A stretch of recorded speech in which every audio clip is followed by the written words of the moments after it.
મયાયમ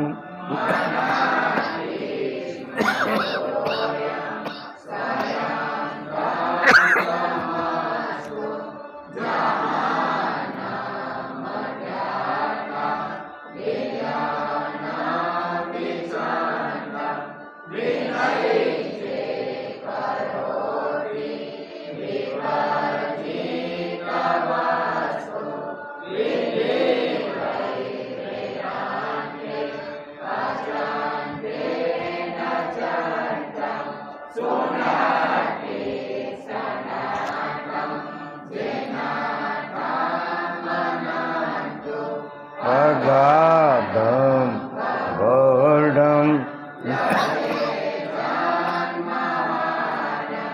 કુવેરમ જયમમ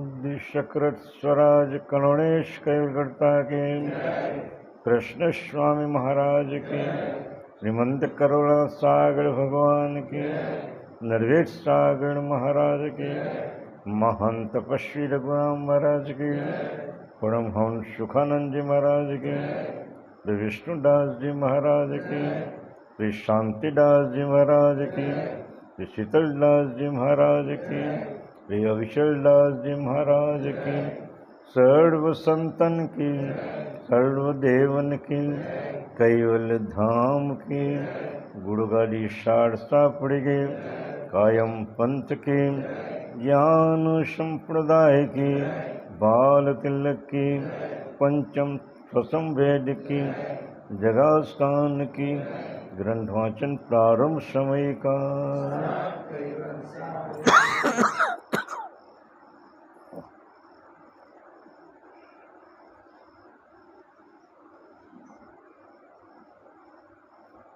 श्रीमंत करुणा सागर भगवान की जय। उपस्थित प्रेमी भक्तजनों, गई काले આપણે જે રજોગુણની 10 આકાંક્ષાઓ છે, રજોગુણની 10 આકાંક્ષાઓ 321મું પાનું બીજો પેરેગ્રાફ।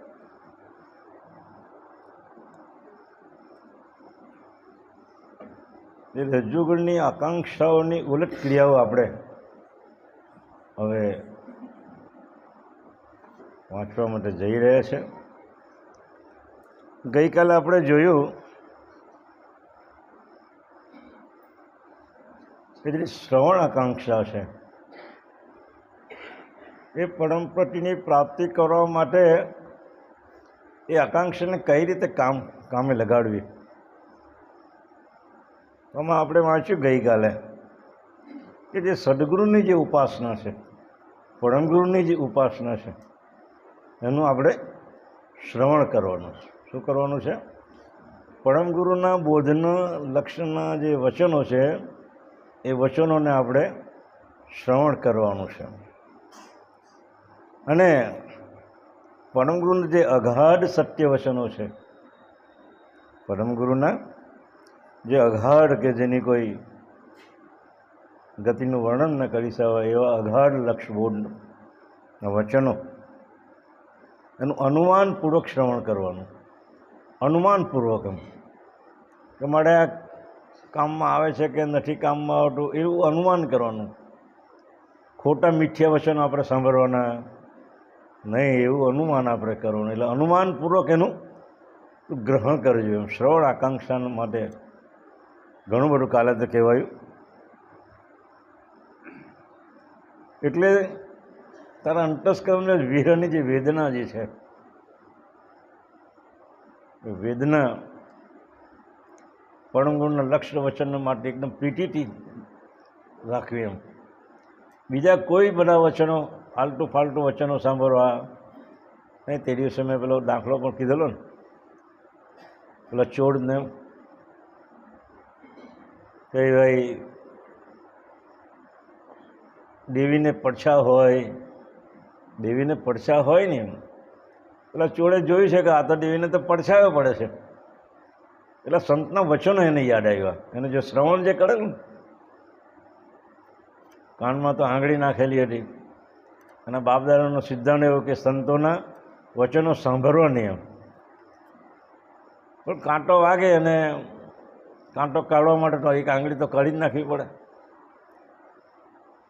એટલે એક આંગળી કાઢી અને જેવું એ આંગળી કાઢીને કાંટો કાઢવા જાય ને, પેલા સંતના વચનો એના શ્રવણ ઇન્દ્રિય પણ પડે.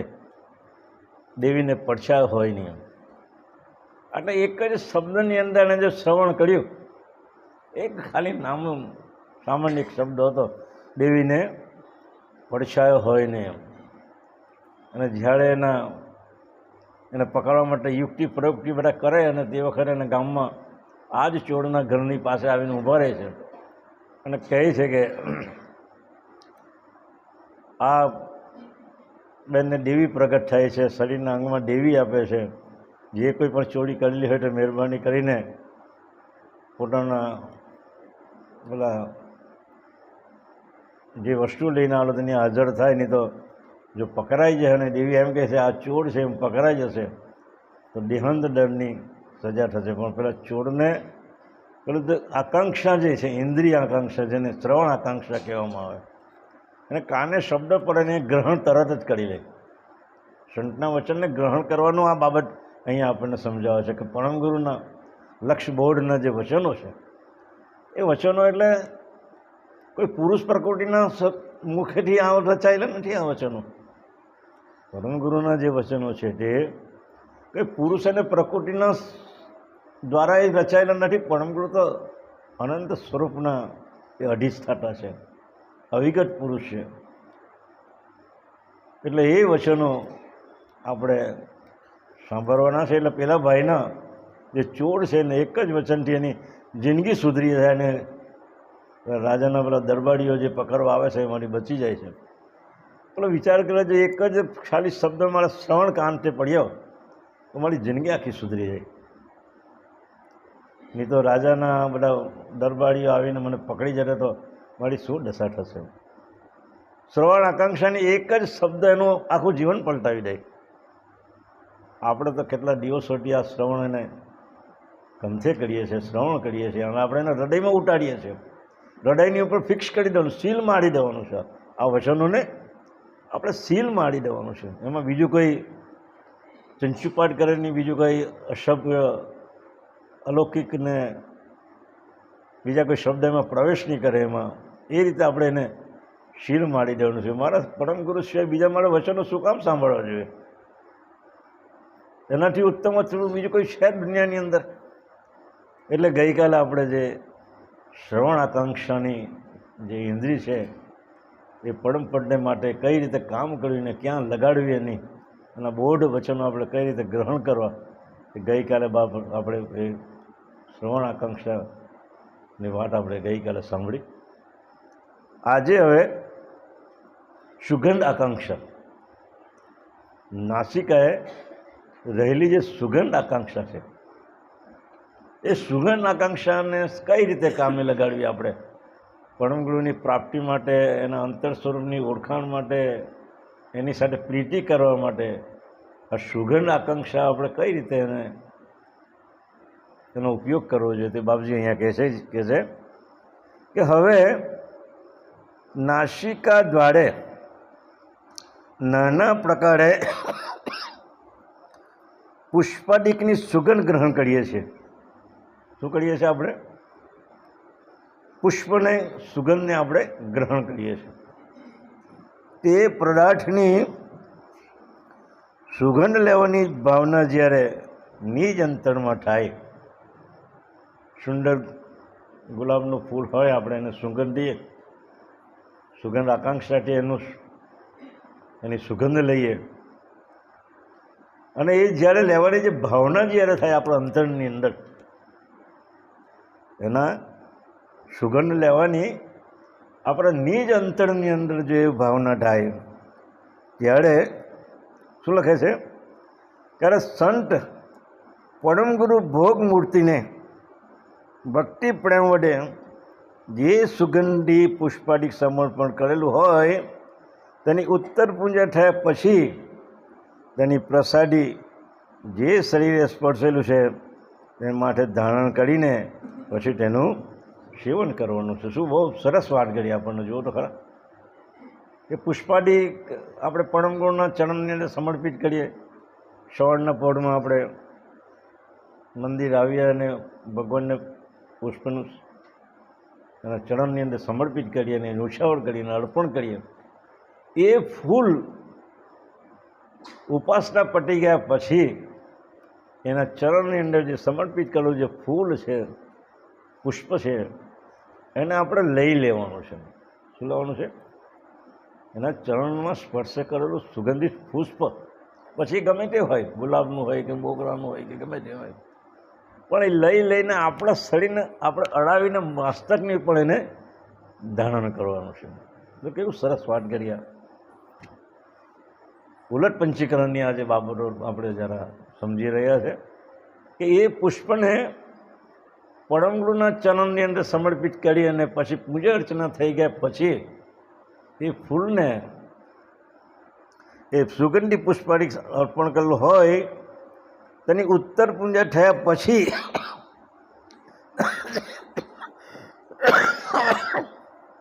તેની પ્રસાદી રૂપે શરીર સ્પર્શેલું છે તેની સાથે તેને માથે ધારણ કરી પછી તેનું સેવન કરવું. પછી એનું સુગંધ આપણે લઈને પરમગુરુને યાદ કરો. હો દયાળુ, તમારી કળા તો જુઓ. એમ આ પુષ્પની અંદર સુગંધની કળા ક્યાં મૂકેલી હોય તો મને ખબર પડે છે ખરી? દેખાય તો પુષ્પ જ ને, પણ એની સુગંધ એમાં જે મૂકેલી છે એ ક્યાં રહેલી હોય? એ સુગંધ આપણે આપણા શરીરને સ્પર્શ કરીને માથે ચડાવીને પરમગુરુ પ્રત્યે આપણે પ્રીતિ રાખીને એનું સેવન કરવાનું છે. પછી આગળ કહે છે, દાખલા તરીકે વિષય જીવ નળ નાળી આદિ પુષ્પનો સુગંધનો વિલાસ કરે છે, તે પ્રકારે પરમગુરુના ચરણવિંદ ઉપર પુષ્પાદી સુગંધનો વિલાસ કરવો. એક સામાન્ય જીવ હોય અને પુષ્પાદી સુગંધનો જે રીતે વિલાસ કરે, એ રીતે આપણે પણ આપણા પરમગુરુ પાસેથી જે અર્પણ કરેલું પુષ્પ જે છે એ પરમગુરુના ચરણવિંદ ઉપર પુષ્પાદી સુગંધનો વિલાસ કરવો.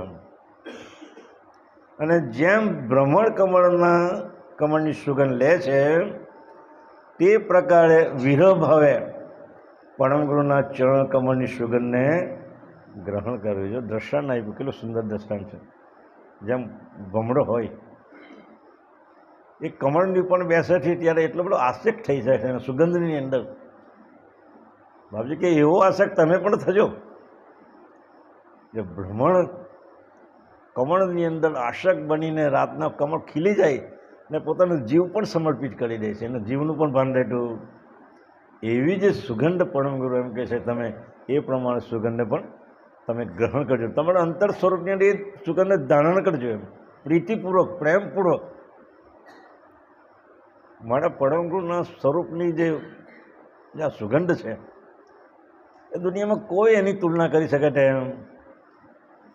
એવી જે ચૈતન્ય સુગંધ જે છે એ આ અંશે ગ્રહણ કરવાની છે. દયાળુ આપણને એમ કહે છે, જેમ ભ્રમણ કમળની સુગંધ લે છે તે પ્રકારે વિરહ ભાવે. કેવું ભાવે? વિરહ. કાલે એક ચોપાઈ મેં નહીં કરવું, તપટ તાપ વેતન કી ભટિયા અહોનિશ અંતરહી, અહોનિશ અંતરહી અરે હાય કોઈ મુझको મિલાવે ખુદ કે ખડે મિત્ર હે. મારા અંતરની અંદર જે વ્રેહ, જે વેદના જે છે અંતર સ્વરૂપની અંદર પરમગુરુને પ્રાપ્તની જે તાલાવેલી છે મારી, એમ આ ચોપાઈ એમ કહે છે કે અંતરની વેદના વેર છે, હાય કોઈ મુझको મિલાવે ખુદ કે ખડે. કરતા માલિકનો જે કોણ મિત્ર છે કે મને એની સાથે મેળાપ કરાવી આપે? ખુદ કે ખડે મિત્ર, એ કરતા માલિકનો મિત્ર કોણ છે કે મને એનો ભેતો કરાવે કે ખુદ કે ખડે મિત્ર એમ. અહો એવા પ્રકારે વિરહ ભાવે પરમ ગુરુના ચરણ કમળની સુગંધને ગ્રહણ કરવી. પુષ્પ આપણે સમર્પિત કરીએ દયાળુના. કોઈ પણ તમે હવે બધા ઘણા બધા આપણા બધા પુષ્પ લઈને આવે છે, એ ખરેખર સદભાગ્ય છે, અહોભાગ્ય કહેવાય એના કે એના ચરણ કમળની અંદર આપણે એ પુષ્પને આપણે સમર્પિત કરીએ છીએ. દયાળુને બધી જ બાબતની ખબર છે, કારણ કે અંતર સ્વરૂપની તો એ બધી દરેક વાતો એ જાણે છે. પ્રકાશ બ્રહ્મની સાથે આપણી બધી જ ક્રિયાઓ એની સાથે જોડાયેલી છે, એટલે આપણને એ બધું જ જાણે છે. કોણ ચરાવે છે, કોણ નથી ચરાવતું, કોણ લઈને આવે છે, કોણ નથી લઈને આવતું. એને તો કોઈ અજાણ્યું નથી ને, એ તો સર્વજ્ઞ છે. એને શું અજાણ્યું હોય? આપણા ગામના બધા કેટલીક બહેનો ખરેખર તો કહેવા જેવું છે કે 9 વર્ષ હોય, મહંત પછી રઘુરામની જન્મજયંતિ હોય, પરમગુરુની જન્મજયંતિ હોય, પાલખીનો પ્રસંગ હોય, એ કેટલા હજારો રૂપિયાનો હાડો બનાવીને અહીંયા દયાળુને સમર્પિત કરે છે. અમારી બહેનો અહીંયા બધી ઘણી બધી બેઠીઓ છે, એવો પણ 20 થી 25, 40 હજારના પુષ્પનો હાડો અહીંયા બાપજીને સમર્પિત કરે છે. કેવો પ્રેમ છે, કેવો ભાવ છે. એમ એ ભાવ આપણે ત્યાં પહોંચે છે. પરમગુરુને બીજું કંઈ પહોંચતું નથી. પુષ્પ તો ત્યાં કડવાઈ જવાનો છે, પણ તારો જે ભાવ એ સમર્પિત કરવાનો જે ભાવ છે ને બેન, એ ત્યાં પહોંચે છે. ભાવ સિવાય બીજું કોઈ પહોંચતું નથી. એટલે કહે છે આ પ્રકારના ભક્તિ પ્રેમ વડે તને પ્રસાદ પ્રાપ્ત થાય. આ પ્રસાદ તે નિજ સ્વરૂપ તથા સકળતા હોય તે અનાદિ પદરૂપ અમોઘ પરમ પદાર્થની સુગંધને પામીએ પછી પોતાના ચૈતન્ય સ્વરૂપને આપણે એને પામી શકીએ. એમ કહું તથા સકળતા હોય તે અનાદિ પદરૂપ અમોઘ પરમ પદાર્થની સુગંધીને પામીએ એટલે પછી તેને કર્તાનું ચરાચર વ્યયરૂપ સકલ ક્રટ સુગંધ રૂપ જ જણાય. કર્તાનું જે ક્રટ જે છે એને પણ એ સુગંધ રૂપ જ માને. પુષ્પનું સુગંધ તો છે જ, પણ આખું કર્તાનું જે ક્રટ છે મોટા પરમગુરુએ બનાવેલું છે, એની સુગંધિત કેટલી વિશાળ છે ને. જગત રચનાની જે સુગંધીની વાત કરે છે અહીંયા કે મેં જે કર્તા માલિકે મારો ધણીએ જે આ જગત જે રચેલું છે એની સુગંધ તો આખા વિશ્વમાં ફેલાયેલી છે ને. એની સુગંધ તો આખા વિશ્વમાં ફેલાયેલી છે. એમ કે એટલે પછી તે કર્તાનું ચરાચર વ્યયરૂપ સકલ ક્રટ સુગંધ રૂપ જ જણાય. આ પ્રકારે અનુભવ દ્વારે ઉપાસનાની સુગંધ તું લીયા કરજે. આ સ્વરૂપે ઉપાસનાની જે સુગંધ છે એ પણ એક સુગંધ છે ને. આપણે બેઠા થઈ તે બી એક જ જાતની સુગંધ છે, અને સુગંધ જ આપણે ગ્રહણ કરીએ છીએ ને. જ્ઞાનરૂપી સુગંધ આપણે એને ગ્રહણ કરીએ છીએ. બરાબર. એટલે દયાળુ કહે છે કે આ પ્રકારે અનુભવ દ્વારે ઉપાસનાની સુગંધ લેજો, અને સગૃકૃત સુગંધરૂપ જોવામાં આવશે ત્યારે આ પ્રકારે તારી ભાવના થશે. આ પ્રમાણે તો અંતરની પ્રીતિ થશે, આખું જગત પર તને સુગંધરૂપ જણાશે. અને ત્યારે તેને દુર્ગંધ નજર આવશે. આવું જ્યારે તમારા અંતરની અંદર પ્રતીતિ થાય ત્યારે આજુબાજુનું દુર્ગંધ જે છે, વિષય વાસનાની જે દુર્ગંધ છે ને, એ પણ તારા નજરમાં આવશે અને અખંડ સ્વરૂપને તું પ્રાપ્ત કરશે. આ સુગંધ આકાંક્ષાની દયાળુ આપણને એ વાત કરી. એ કહેવાનો મતલબ એ છે કે જે પુષ્પાદી જે ચરણ આપણે એને પરમગુરુને સમર્પિત કરીએ છીએ, એ પુષ્પાદી સુગંધ આપણે અંતરમાં પ્રીતિ રાખીને અંતર સ્વરૂપની અંદર સીલ કરીને એ સુગંધને વારંવાર આપણે યાદ કરવાની છે. અને એ રીતે આ સુગંધ આકાંક્ષાની જે ઉલટ ક્રિયા બાપજી અહીંયા ટૂંકમાં બતાવી છે. હવે કરીએ નિરીક્ષણ આકાંક્ષા. ત્રીજી નિરીક્ષણ આકાંક્ષા. હવે નેત્રે કરીને નિરીક્ષણ કરવાનો સર્વજીવ પ્રવૃત્ત થાય છે. આપણે બધું જે કંઈ પણ જોઈએ છે શાનાથી જોઈએ છે? નિરીક્ષણ આકાંક્ષાથી. આંખની ઉપર નિરીક્ષણ આકાંક્ષા મૂકવા આવેલી છે, એટલે એ નિરીક્ષણ કરવાનો સર્વજીવ પ્રવૃત્ત થાય છે.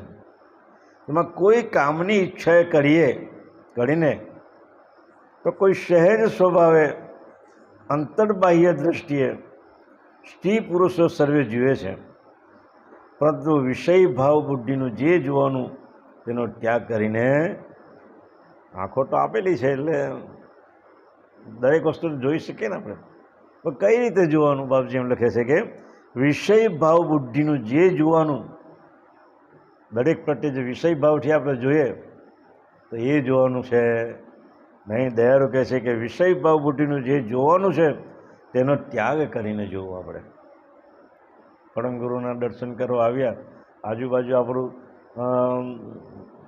જે દ્રષ્ટિ છે તે આજુબાજુ દ્રષ્ટિ પણ જોવી જોઈએ. એકાગ્રતા એના સ્વરૂપને જ આપણે એને નિરીક્ષણ કરવાનું છે. એના સ્વરૂપને એકાગ્રતાથી એના સ્વરૂપને નિરીક્ષણ કરવાનું છે. એટલે વિષય વાસનાનું જે બુદ્ધિનું જે આજુબાજુ જે વાતાવરણ હોય એ વાતાવરણને આપણે કદી પણ સ્પર્શ કરવો નહીં. પરંતુ વળી તત્વ પ્રવૃત્તિ સમૂળ જોઈને તેમાં જે વિષયાદી ક્રિયા ભાગ વર્તે છે તેને વિષયાદી ક્રિયાનો વિભાગ કરીને ત્યાગ કરો. કે જે કંઈ જોવાથી આપણા અંતરની વિષય વાસના જાગૃત થાય, જે કંઈ પણ વસ્તુને જોવાથી આપણા અંતરની અંદર વિષય વાસનાનો કીડો સળવડે, દયાળુ કે એવું જોવું નહીં. તારી વૃત્તિ તારા સ્વરૂપમાં સ્થિર કરે. દર્શન કરવા આવે તો તારા સ્વરૂપની સ્થિતિ પરમ ગુરુના ચૈતન્ય સ્વરૂપમાં એકાગ્રત કરે, કે એ તારે જોવાનું છે. આજુબાજુનું વાતાવરણ તારે જોવાનું નથી. અને એ રીતે જોશે તો જ તારી અંતર સ્વરૂપની અંદર એની પ્રીતિથી વધી જાય. એના અંતર સ્વરૂપને તારા અંતર સ્વરૂપની અંદર એના માટે જાગૃતતા આવશે. અને જાગૃતતા આવશે તો પરમ ગુરુની સાથે એકાગ્રતાને કોઈ રખી શકશે નહીં. એટલે એ કહે છે એ વિષય યાદી ક્રિયાનો વિભાગ ત્યાગ કરાવીને તેને પરમાર્થ વિષયને લગાડવો. આ વિષય વાસનાની જે આકાંક્ષાઓ જે ઉઠે એ આકાંક્ષાને પરમ ગુરુના ચરણની અંદર અને એના સોહમ ચરણની અંદર એને લગાડવાના છે. આ બંને વિભાગ એકતા કરીને અંતર્ભાવ વૃત્તિ પાસે લાવીને શું કરવાનું? એ અંતરમાં ભાવ વૃત્તિ પાસે લાવીને પ્રદાઢ ઉપરની જે ભાવના પોતે સમયથી લેતા પછી તે દ્રષ્ટિ જે શેષ રહે છે તે આપણા આપ અંશની પોતાની બાહ્ય દ્રષ્ટિ જાણવી. એટલે દયાળુ કહે છે કે આ જે પ્રદાઢ ઉપરની જે ભાવના છે, પ્રદાઢ ઉપરની જે અહંકૃતિ છે એ પ્રદાઢ ઉપરની અહંકૃતિને આપણે ઉઠાવવાની,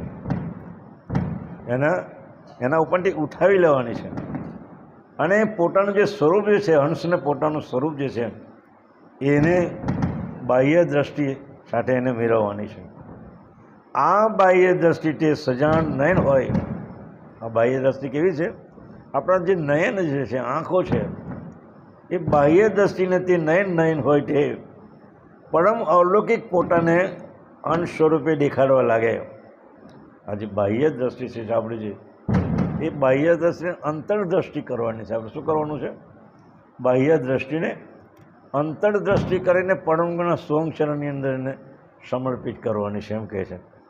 અને એ અલૌકિક પોતાને અંશરૂપને દેખાવા, એવું જ્યારે અંશને લાગે, દેખાવા લાગે, વળી આ જ દ્રષ્ટિએ સકાળતાને પણ દેખીને ઓળખવાના છે. આ જે દ્રષ્ટિ જે આપી છે એ દ્રષ્ટિ બાહ્ય દ્રષ્ટિને જોવા આપેલી છે, પણ આ જે નયન જે આપણને આપેલા છે તે અંતરચક્ષુ છે.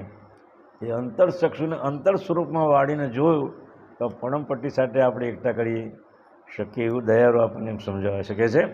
એ દેખીને ઓળખવાના છે. માટે દિવ્ય નિજ રૂપ પોતે, પોતાનું સ્વરૂપ, નિજ સ્વરૂપ, ચૈતન્ય સ્વરૂપ, દિવ્ય નિજ રૂપ પોતે અને તેના પતિ એ બંનેનું વિલોકન કરવું એ જ નિરીક્ષણ હોય તે અતિ ઉત્તમ અભ્યાસે પ્રેમ સહિત કરું. કેવું સરસ વાત કરી અહીંયા જો કે ભાઈ તારા જે દિવ્ય સ્વરૂપ છે, નિજ સ્વરૂપ છે, તારા દિવ્ય નિજ રૂપ પોતે, તેનું પટ્ટી એ બંનેનું વિલોકન કરવું, બંનેનું પટ્ટીનું વિલોકન કરવું અને પોતાના ચૈતન્ય સ્વરૂપનું પણ નિરીક્ષણ કરવું. એ અતિ ઉત્તમ અભ્યાસે પ્રેમ સહિત કરવું. એમાં પ્રેમ પાછો, પ્રેમ વગરનું દઢું જ નકામું છે.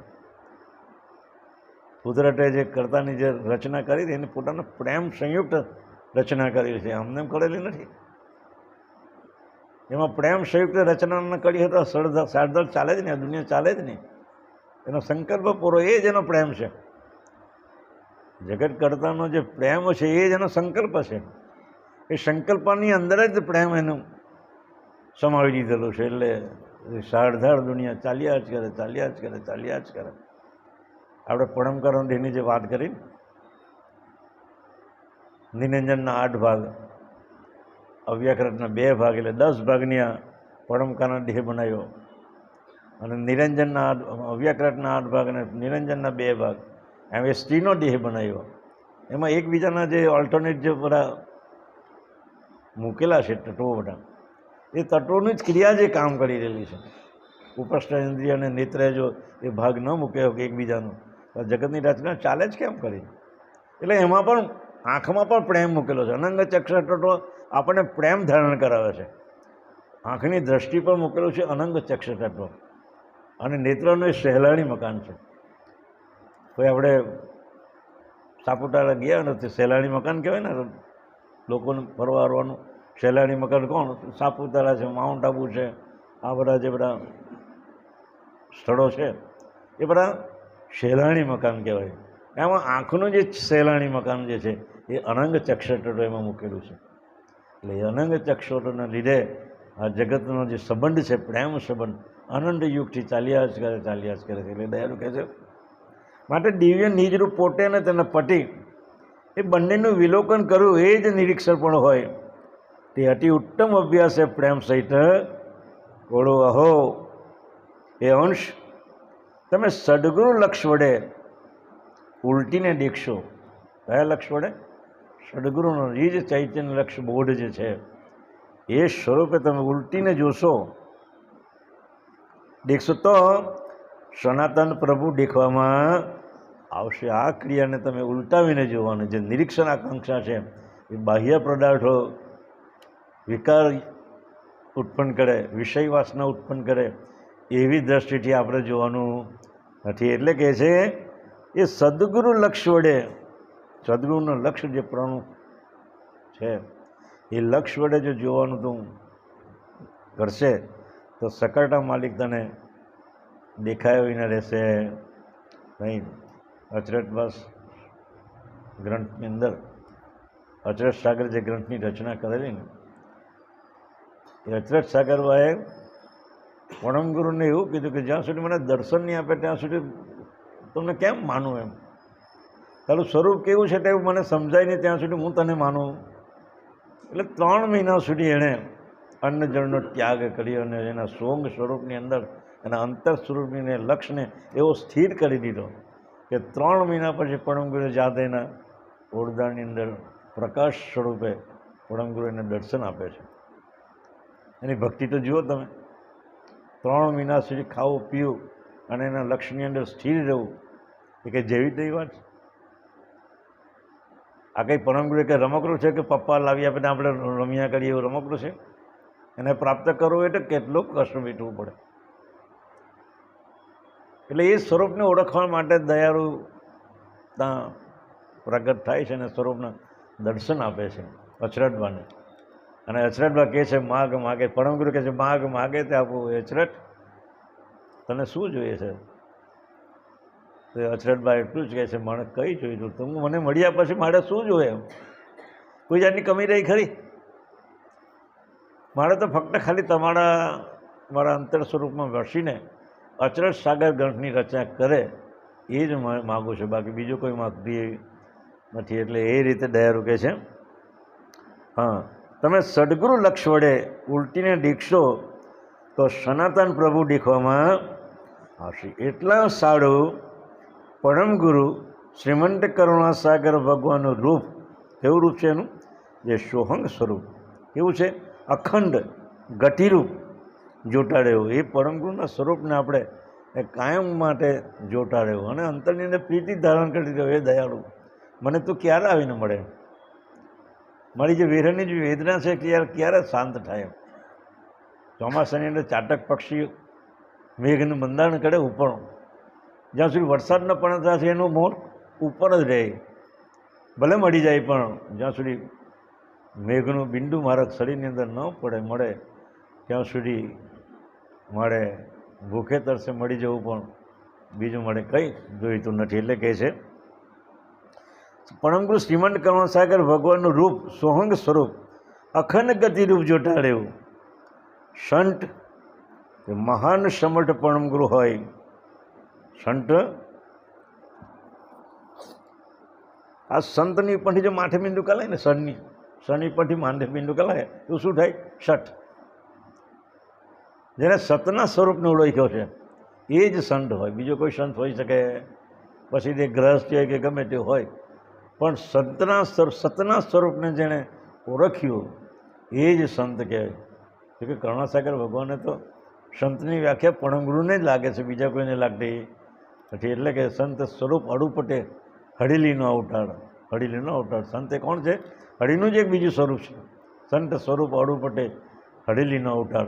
નિર્ગુણ ના ગુણ જગતમાં નિષટ મનુષ્યાગર. આ નિર્ગુણ જે પદ છે, કૈવલ પદ છે, એનો જો સાકાર સ્વરૂપ જગતની અંદર ન આવે તો કૈવલને કોણ ઓળખાવે એમ કે.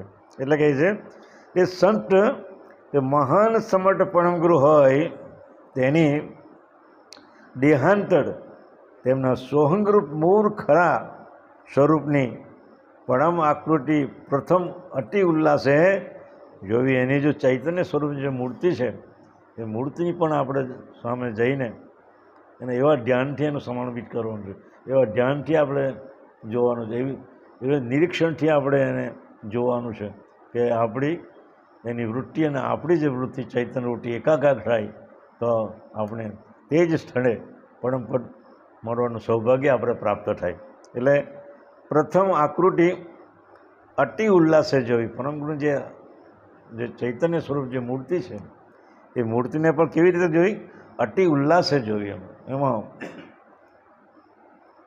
એથી કરી પૂર્વ એટલે આગળ જોવાનું જે નિરૂપણ કરી ગયા છે તે પુષ્ટિને પામશે. અહો હે અંશ સકલ તત્વોની ક્રિયા સહિત સ્વરૂપ જાણીને જોવાનું મળે તે મહા અદ્ભુત હોય, અપૂર્વ જાણવું. આ જે સકલ તત્વોની ક્રિયા સહિત સ્વરૂપને જાણીને જોવાનું મળે તો તે કેવું કહેવાય? અદ્ભુત અને અપૂર્વ. આ પ્રકારે જોયા સિવાય પદાર્થ અને પરમપદ જોવામાં આવશે ને. એ પ્રમાણે ઉપરની જે વાતો બધી લખી તે પ્રમાણે જે તમે જોશો તો તમને આ પરમપદ જોવામાં આવશે. હવે આ પદાર્થ બે પ્રકારના છે, જે પરમપદ અને પદાર્થ બે પ્રકારના છે. તેમાં એક તો તત્વ અંશ સમેત સકલ ક્રત જાણવું. શું કહે છે? આ 84 લક્ષ પ્રકારના જે તત્વો જે છે એ આખા વૈરાટની અંદર પણ એ જ પ્રમાણે કામ કરી રહ્યા છે. આપણા શરીરને પણ 84 તત્વો પડે એ પ્રમાણે કાર્ય કરવા છે. એટલે અંશ સમેત સકલ ક્રત જાણવું. ચૈતન્ય અંશ છે, 84 તત્વો છે, અને એ રીતે સકલ ક્રત જાણવું. આ જે ક્રત જે છે એને જાણવું. અને જે બીજું જે ક્રત છે તે કયું છે? સ્વજાણ જાણરૂપ ખુદ કૈવલ કરતાનું જે અનાદિ ભાષ કરનાર આ ઉભય પદાર્થ જોયા વિના તો ટોલ મોલનું પ્રમાણ કંઈ પણ જણાય. વળી અવધિ અને અવધિ રહિત સીમા આદિ મધ્યાંતર જાણવામાં આવે નહીં. તે માટે પરમ ભેદ લક્ષ્ય અને આદર રાખી સર્વ નરનારી જીવ આ રીતે તમે પરમગુરુને નિરીક્ષણ કરજો. જે જોયાના પ્રતાપથી જીવનું અનંત કરવાનું કલ્પનું કામ કાર્ય ષટ છે. આ પરમ ગુરુના સ્વરૂપને જોયા કરવાનું, નિરીક્ષણ કરવાનું, તો અનંત કલ્પનું તારું જે કામ જે છે પરમપદને પામવાનું, એ પણ તારું સફળ થશે. એમ કે કરવાનું કાર્ય પણ તારું સફળ થશે. હવે પ્રથમ તો ચરાચર જે વિરાટ છે એ દેવ વિરાટ, દેવ અને સામાન્ય વિશેષ અંશની આદ્ય લઈ કૃત માત્ર જોવું. પછી આ કૃતના પરમ કર્તા વિશે ગમ લઈને એ ઘટીએ જોયું. આ જે કૃત આપણને જે દેખાય છે, જે કૃત આપણને જે દેખાય છે, આખા 84 લાખ પ્રકારનું જે શરીર સંબંધી જે કૃત છે, વૈરાટ સંબંધી જે કંઈ કૃત છે એ દેખાય છે, એને વિચાર કરવાનો કે આ કરતા મને કેવું બનાવ્યું. શું કહે છે? કૃતના પરમ કર્તા વિશે ગમ લઈને તેને ઘટીને જોઈ વિચાર કરવાનો કે અનંત બ્રહ્માંડ જેને સર્જાયા, જેને શુદ્ધ સંકલ્પથી આ જગતની રચના કરી, એવું મારા કરતા કેવા હશે એમ, તેનું નિરીક્ષણ મારે કઈ રીતે કરવું એમ. હવે આ ઉપરાંત વેદ, શ્રુતિ, સ્મૃતિ વિશે પ્રમાણયુક્ત જોવાનું કંઈ પડે તો પછી આ જે બધા આ તરફના જે બધા શાસ્ત્રો છે, ખટશાસ્ત્રો છે, 18 પુરાણ છે, વેદ છે, શ્રુતિ છે, સ્મૃતિ છે, એ તરફ તમારું લક્ષ્ય જવાનું રહેશે. પરમ ગુરુને પ્રાપ્ત કર્યા પણ એનું લક્ષ્ય જ્ઞાન મળ્યા પછી આપણને આવી બધી જે અર્થ વગરની જે વાતો જેમાં લખેલી છે, એ અર્થ વગરની વાતોને આપણે ગ્રહણ કરવાનો શું મતલબ એમ કે. એટલે કે છે આ ઉપરાંત વેદ, 4 વેદ, શ્રુતિ અને સ્મૃતિ વિશે પ્રમાણયુક્ત જોવાનું કંઈ પડે એટલું. પછી એના તરફ આપણે દ્રષ્ટિ પણ જોવાની નહીં, કારણ કે એ તો બધો કચરો જ છે. વેદ ને, શ્રુતિ ને, સ્મૃતિ ને, પુરાણ. પુરાણ એટલે શું? આપણે મોટો ખાડો ખડીયો કરીને દરરોજ એમાં કચરો નાખ્યા કરીએ અને પછી એમાંથી કંઈ બહાર કાઢીએ તો શું નીકળે? કચરા સિવાય બીજું કંઈ નીકળે ખરું? કંઈ નહીં નીકળે. એટલે એને પુરાણ કહેવામાં આવે છે. એટલે પુરાણમાં કચરા સિવાય બીજું કંઈ બહાર નીકળતું નથી. એટલે કહે છે પ્રમાણયુક્ત જોવાનું કંઈ પણ એટલું. આ પ્રકારે સ્વસંવેદ ગતિનું જોવાનું દર્શાવ્યું. એટલે આ સિવાય જે પરમ કૃપાનિધિ ભગવાન કરુણા સાગરે પોતાના સ્વરૂપ સહિત જે પંચવેદનું જે નિર્માણ કરવું છે, એની જ ગતિને તમારે અધ્યયન કરવાનું છે, એના ગતિમાં જ તમારી ગતિને સમર્પિત કરવાનું છે. એટલે આ પ્રકારે સ્વસંવેદ ગતિને જોવાનું દર્શાવ્યું છે. બીજું કોઈ જોવાનું છે? આ વેદ ને, શ્રુતિ ને, સ્મૃતિ ને, પુરાણ ને, કુરાણ ને, આ ને તે બધા એમાં તમારી નજર સમક્ષ પણ જોવી નહીં. બાપજીએ તો એવું કીધું છે કે આ બધા શાસ્ત્રો જે છે ને, એ બધા શાસ્ત્રો છે ને મનુષ્ય કૃત છે, મનુષ્ય જ બનાવેલા છે. મનુષ્ય સિવાય કોઈ સાહિત્ય આ દુનિયામાં કોઈ એવો પુરુષ નથી આવ્યો કે જેને આ કૃતની રચના કરી હોય. દયાળુ એમ કહે છે કે બ્રહ્મા, વિષ્ણુ ને મહેશ, શક્તિના નિરંજન સુધીના જેટલા બી ઘાટો છે બધા ચડમાં આધારિત છે. સમજી? શરીરથી, ચામડાથી મઢેલું શરીર છે એ લોકો બધાનું. અને શરીર, જે શરીર ચામડાથી મઢેલું હોય તો એ શરીર દ્વારા જે કંઈ બી ગ્રંથો લખાયેલા છે એ પરમપદને પહોંચાડવા માટે સમર્થ નથી. દયાળુ આવું લખ્યું છે. અદ્વૈત અદ્વૈત અદ્વૈત ચિંતામણીમાં આ વાત આવે છે. એટલે દયાળુ કહે છે સ્વસમ વેદની ગતિને જોવાને દર્શાવ્યું. જેણે આ પ્રકારે જોયું તેનું અનંત કલ્પનું કાર્ય સળ્યું. જોયું?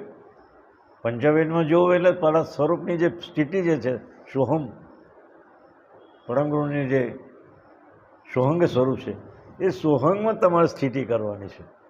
એ સોહંગમાં સ્થિતિ કરે તો દુનિયાનું કંઈ બીજું બાકી રહેતું, કારણ કે પટ્ટી સાથે જ મેળાપ થઈ જાય સીધો. આજુબાજુનો ભાઈ બાપ ને કાકા મામા હાથે સંબંધ રાખવાની જરૂર હોય નહીં. એટલે દયાળુ કહે છે એ અનંત જે કલ્પનું જે કાર્ય હતું તે તમારું પૂરું થાય છે. જે કર્તા સાથે વિયોગ હતો તેની સાથે સંયોગ થઈને અક્ષય પદ મળ્યું. અક્ષય પદ એટલે કૈવલ પદ, જેનું ક્ષય થતો નથી, જેનો નાશ થતો નથી, એવું જે અક્ષય પદ એટલે કૈવલ પદ, જેને સોમ પદ પણ કહેવામાં આવે છે, એ મળ્યું. અહો હે અંશ, આપણે તો દ્રગ નેતૃપ છીએ અને આપણા કરતા કૈવલ એ પણ દિવ્ય દ્રક સ્વરૂપે જ છે, ચૈતન્ય સ્વરૂપ છે. આપણું અંશ બી ચૈતન્ય સ્વરૂપ છે અને આપણા કરતા પણ ચૈતન્ય સ્વરૂપ છે. તે માટે એક જોઈને તો જોવાનું બહુ સુલભ થશે.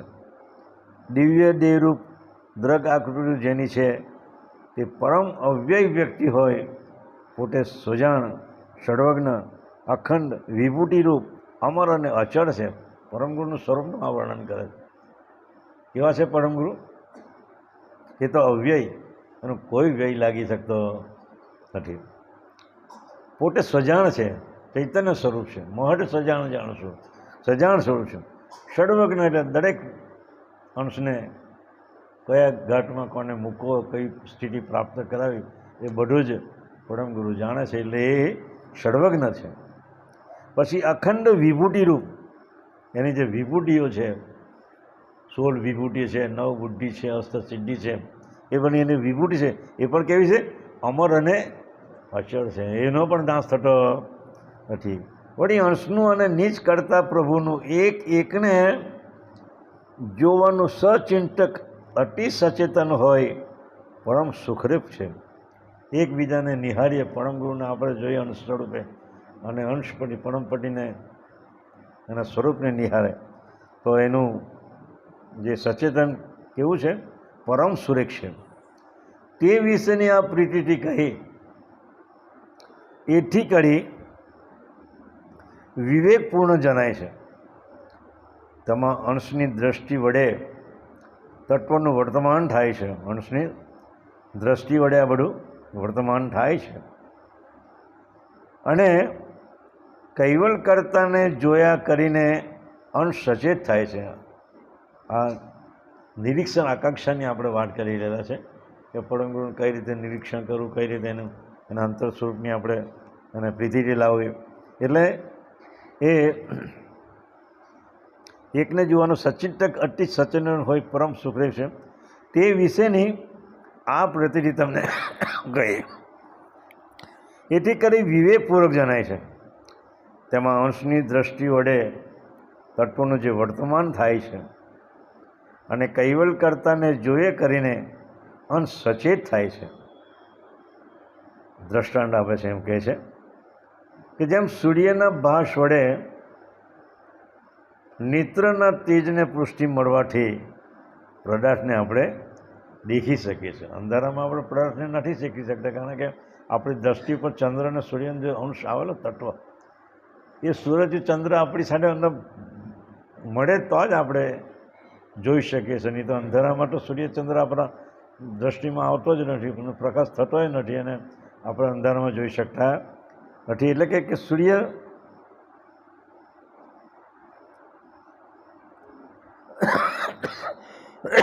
જેમ સૂર્યના ભાસ વડે નેત્રના તેજને પુષ્ટિ મળવાથી આપણે પદાર્થને દેખીએ છીએ, તે સિવાય કોઈ જોઈ શકતા.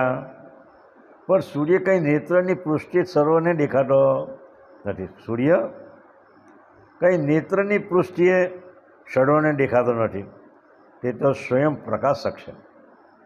તેનું કામ તો જીવને નેત્ર પદાર્થ એક દેખવા સારું પડે છે. એટલે એનો જે પ્રકાશ આપણા નેત્રની પણ પડે છે, કે જેથી આપણે દરેક પદાર્થો આપણે જોઈ શકીએ. સૂર્યનું આ કામ છે. આ પ્રકારે અલ્પજ્ઞ અને સર્વજ્ઞ દેખાડવાનું મેં તમને દેખાડી દીધું. નિરીક્ષણ આકાંક્ષાનો શું ભાગ ભજવે છે, કઈ રીતે એની આપણે એને આપણા શરીરની અંદર ઘટાડવાનું છે, એ બાપજી કંઈ મેં તમને દેખાડી દીધા. ઉલટ ક્રિયા છે બધી. આ બધા નિરીક્ષણોની ઉલટ પંચીકરણ છે. પરમપતિની સાથે કેમ ભેટો કરવો, કઈ રીતે રહેવું, એની સાથે કેમ આપણે યુક્તિ પ્રયુક્તિ સાથે આપણે મળી શકીએ, એ બધી ઉલટ ક્રિયાઓ. જે આગળની જે બધી ક્રિયાઓ વ્યવહારિકના નિરીક્ષણની બધી વ્યવહારિક ક્રિયાઓ હતી. બધી આગળ જે આપણે જોઈ ગયા નિરીક્ષણ આકાંક્ષાની વ્યવહારિક ક્રિયાઓ, જોવું, આ તે કરો, બધું કરવું, પદાર્થનો ઉપયોગ કરો, આ તે બધું કરવું. પણ આ જે નિરીક્ષણ જે આકાંક્ષા છે, એ પરમપતિની સાથે કેમ ભેટી કરવું, કેમ એનું સંલગ્ન કરવું, એ બાપજી કે મેં તમને દેખાડી દીધું. આ પ્રકારે જોઈને પરમ પુરાતન પ્રભુ અચળ છે તેનું તમે ભજન કરજો. આ પ્રમાણે જે આકાંક્ષાઓ છે, નિરીક્ષણ આકાંક્ષા, એ નિરીક્ષણ આકાંક્ષી પરમ ગુરુના પ્રતિમાને આપણે નિરીક્ષણ કરવાનું છે.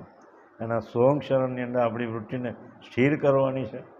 અને દર્શન કરતી વખતે એટલું યાદ રાખવાનું કે કોઈ પણ જાતનું આજુબાજુ ગમે તે હોય વાતાવરણ, પર આપણો અંતર સ્વરૂપમાં એક જ લક્ષ્ય હોવું છે, મારા પરમ ગુરુના ચરણ જ મારે દર્શન કરવા છે, બીજા કોઈ દર્શન કરવા નથી. એટલે આજની વાત આપણે નિરીક્ષણ આકાંક્ષાની આપણે સરસ રીતે સમજ્યા. આવતીકાલે હવે શુદ્ધાપીપાક્ષા આકાંક્ષાની વાત આપણે જોઈશું. શ્રીમંત કરુણા સાગર आद्य सकृत स्वराज करुणेश कैव करता की, कृष्ण स्वामी महाराज की, हेमंत करुणा सागर भगवान की, नरवेट सागर महाराज की, महान तपस्वी रघुराम महाराज की, परमहंस सुखानंद जी महाराज की, विष्णुदास जी महाराज की, शांतिदास जी महाराज की, शीतलदास जी महाराज की, अविचलदास जी महाराज की, सर्व संतन की, सर्व देवन की, कैवल धाम की, गुरु गाली साड़ी की, कायम पंथ की, ज्ञान संप्रदाय की, भाल तिलक की, पंचम स्वचम वेद की, जगास्थान की, ग्रंथ वाचन पूर्णावधि समय का